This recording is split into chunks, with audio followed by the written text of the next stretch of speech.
उपराष्ट्रपति जगदीप धनखड़ आज मुजफ्फरपुर के एल.एन. मिश्रा कॉलेज की स्थापना दिवस समारोह में शामिल हुए। उन्होंने बीआरए बिहार यूनिवर्सिटी के कुलपति को संबोधित करते हुए उन्होंने कहा कि मुझे बड़ा अच्छा लगता है जब किसी नाम के आगे वाइस लगता है, क्योंकि मैं वाइस प्रेसिडेंट, और कुलपति के बारे में उन्होंने कहा कि ये हैं वाइस चांसलर। साथ ही साथ मुजफ्फरपुर के साथ जुड़े गहरे लगाव के बारे में उन्होंने कहा कि इस भूमि से मेरा गहरा लगाव है, लेकिन आगमन पहली बार हुआ है। उन्होंने बताया कि मुजफ्फरपुर के टीकामणि परिवार से उनका आज भी बहुत लगाव है और काफ़ी दिनों से उनका सपना था कि वो मुजफ्फरपुर आए, लेकिन आज उनका सपना पूरा हो पाया और इसमें इंद्रदेव को भी उन्होंने धन्यवाद दिया कि उन्होंने मौसम को अच्छा बना दिया। उन्होंने बताया कि जगन्नाथ मिश्रा जब बिहार के तीसरे मुख्यमंत्री बने थे, उस वक्त वो पहली बार लोकसभा के सदस्य बने थे।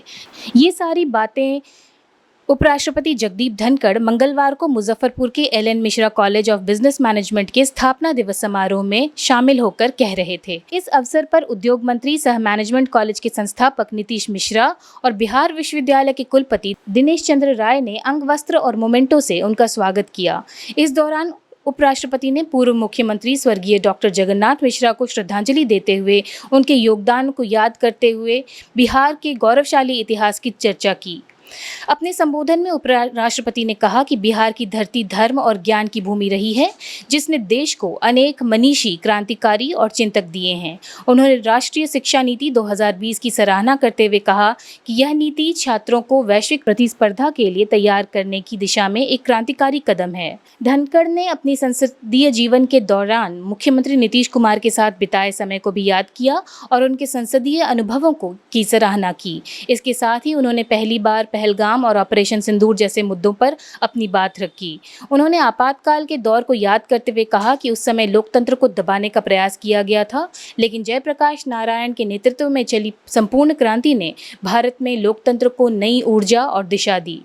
धनखड़ ने कहा, इस भूमि पर आकर मुझे नई ताकत और ऊर्जा की अनुभूति हो रही है। बिहार की जनता का उत्साह, ज्ञान और चेतना पूरे देश के लिए प्रेरणादायी है। इस अवसर पर बड़ी संख्या में छात्र, शिक्षक, समाजसेवी और राजनेता उपस्थित रहे। समारोह का आयोजन भव्य और गरिमामय माहौल में संपन्न हुआ। पहले तो भारत के पहले प्रधानमंत्री वल्लभभाई पटेल जी उनको नया रूप देने की बड़ी भूमिका निभाई, और डॉक्टर राजेंद्र प्रसाद 1951 के अंदर सोमनाथ टेम्पल को इनॉग्रेट किया। कुछ लोगों ने आपत्ति की,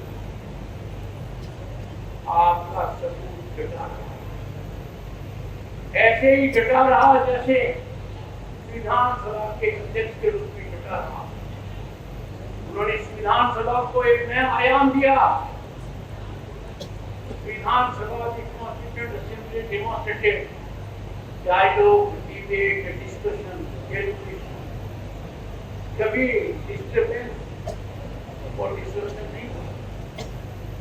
यहाँ से मैं कहना चाहूँगा आज के पार्लियामेंटेरियंस को, विधायकों को,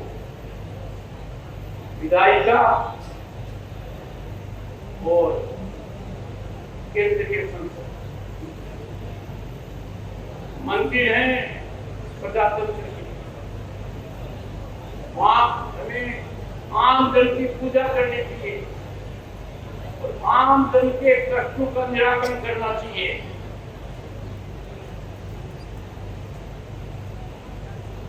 और यही बात है कि कॉन्स्टिट्यूशनल लीगेसी में डॉक्टर राजेंद्र प्रसाद ने डॉक्टर बी.आर. अम्बेडकर के साथ एक बड़ा मानदंड स्थापित किया।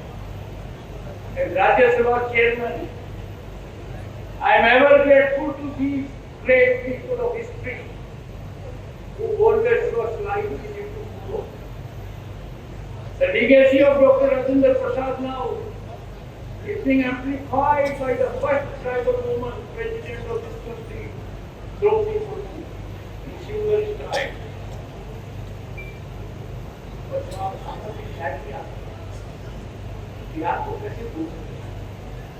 मंडल आए, मेरा सौभाग्य था, मैं केंद्र भी मंत्री था, तो मंडल आयुक्त मेरा परम सौभाग्य था कि आज मैं भारत का उपराष्ट्रपति और राज्यसभा का सभापति हूँ जब कर्पूरी ठाकुर को भारत रत्न दिया गया।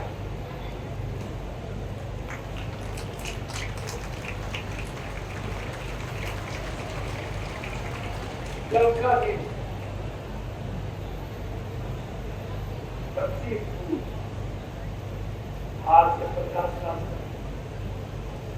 बड़ा काला दिन। आपातकाल की न्यायाधीश प्रजातंत्री